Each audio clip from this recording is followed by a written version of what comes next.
Nubu we manafu Kristo ndo zitarangu HK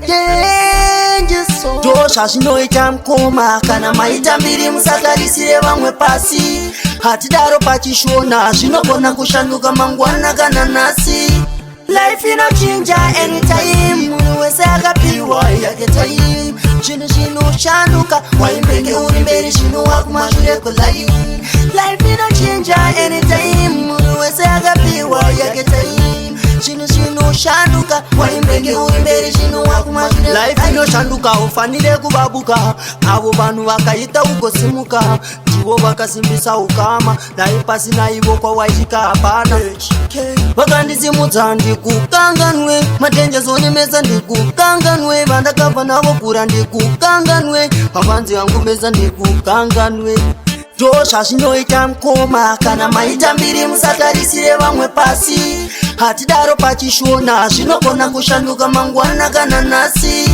Life inochinja anytime Munu wese akapiwa yake time Shino shanduka Waimbeke urimberi shino wakumashure kulai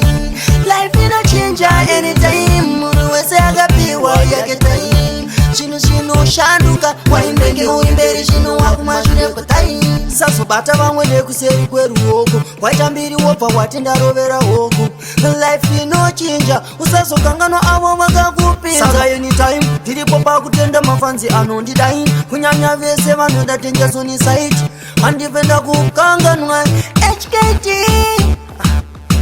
Josha shino itamkoma Kana maita mbiri musakarisire vamwe pasi Hatidaro pachishona Shinokona kushanduka mangwana kana nasi Life inochinja anytime Munu wese akapiwa yake time Shino shanduka Waimbeke urimberi shino wakumashure kulai Life inochinja anytime Munu wese akapiwa yake time Shino shanduka Waimbeke urimberi shino wakumashure Life inoshanduka ufanire kubabuka Abo banu wakaita ukosimuka Jiwo wakasimbisa ukama Naipasi na iwo kwa wajika hapana